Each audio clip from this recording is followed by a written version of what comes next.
I got lucky against Rob. I did it!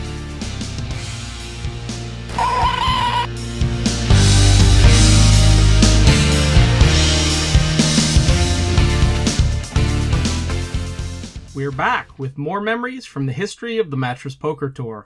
Today we'll talk about the greatest single seasons we've seen. Sass struggled through her first 2 full MPT seasons, but in 2009 she established herself as a consistent competitor, putting herself in great position in each of the first 6 events of the year in what remains one of the most impressive seasons in MPT history. After starting off by collecting the 3rd place prize in the first event of the year, Sass just kept cashing, going on a run of 4 seconds in the next 5 events, finishing as runner-up to Janik 13 at Bally's Atlantic City, behind only Sear Orange 3042 in Stone Harbor, and then second to TSS 777 and Ghost Hunter in back-to-back months at Caesars Atlantic City. By that point, Sass had built a nearly insurmountable lead going into the final event of the year, and held on to become the first and only person to capture the Player of the Year award without winning a single tournament that year. She also added a second trophy to her season's accomplishments, taking home the 2nd Rising Star Award in MPT history.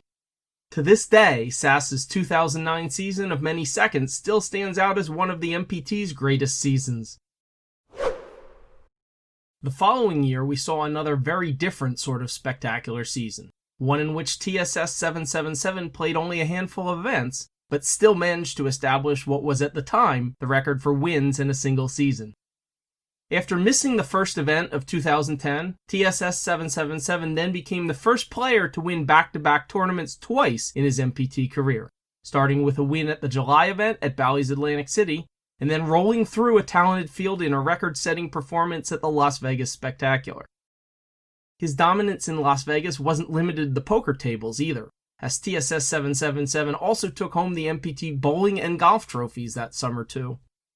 He stumbled a bit in 2 events after returning home from the desert, but then rebounded with another win at the largest main event in MPT history to cap off the year, becoming the first player to win the main event and the Las Vegas Spectacular in the same season, and still one of only 2 players to do so. TSS 777's 2010 season was one for the record books, as the first player with 3 wins in a single year, including the 2 biggest events, and even adding bowling and golf titles to his accomplishments. He left himself among the all-time leaders in points in a single season, while finishing 2nd in the Player of the Year standings. So it must have taken something special for TSS 777 not to win Player of the Year in 2010, and Big Fuss did just that. She didn't just win the Sealy Cup that year, she nearly lapped the field, earning the highest single-season point total in MPT history, topping TSS 77 by 19 points. She started the season at Harrah's Atlantic City by winning the first event of the year for the 2nd straight season, though this time with a rather subdued reaction. 6, that's it, that's gonna be it. It seems like Big Fuss knew that unlike in 2009, her most exciting moments were yet to come in 2010. She followed up the first event with her first July cash in 4 tries, a 2nd place at Bally's Atlantic City, and then after a disappointing finish in the Las Vegas Spectacular, cashed in the last 4 events of the year.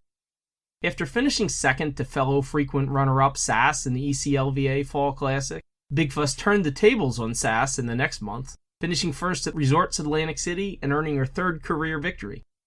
Big Fuss then closed out the season by finishing 2nd to Bet to Ponies at the Taj Mahal, and again 2nd to TSS 777 at the main event, to lock up the Player of the Year and Rising Star awards.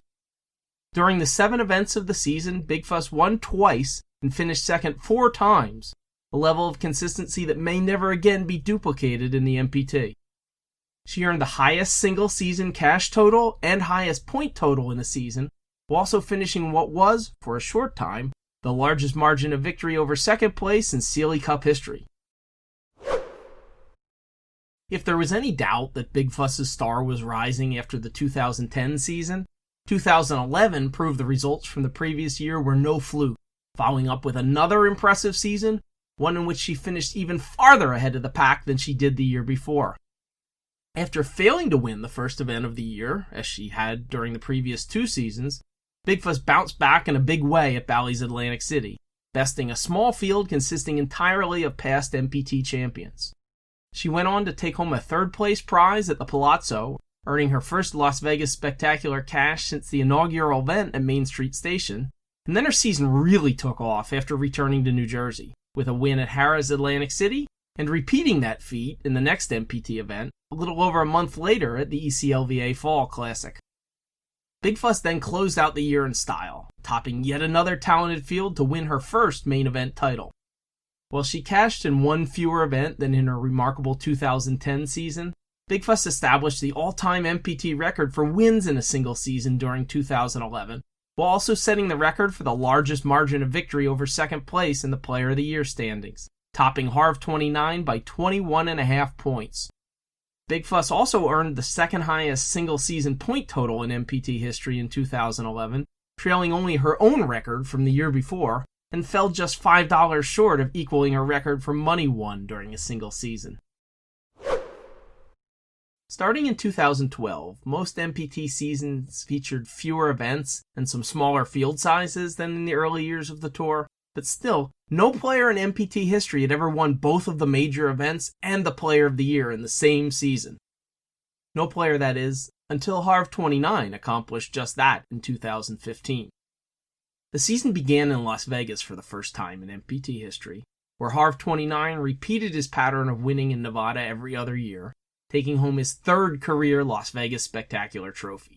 Then, while his return to New Jersey in the fall wasn't all that spectacular, his performance in the main event was.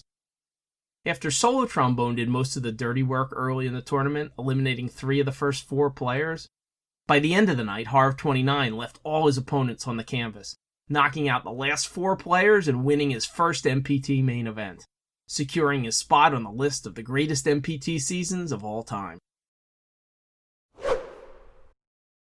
From consistent cashing to frequent first-place finishes to topping the fields at the biggest events of the year, we've had a variety of different ways MPT players have put together outstanding seasons. It's tough to tell which of these years was the most impressive, but there's no doubt these 5 seasons are at the front of the pack, and we hope you've enjoyed looking back at them. And we look forward to seeing you join us in the future on the tables or mattresses, and as we continue to share the history of the Mattress Poker Tour.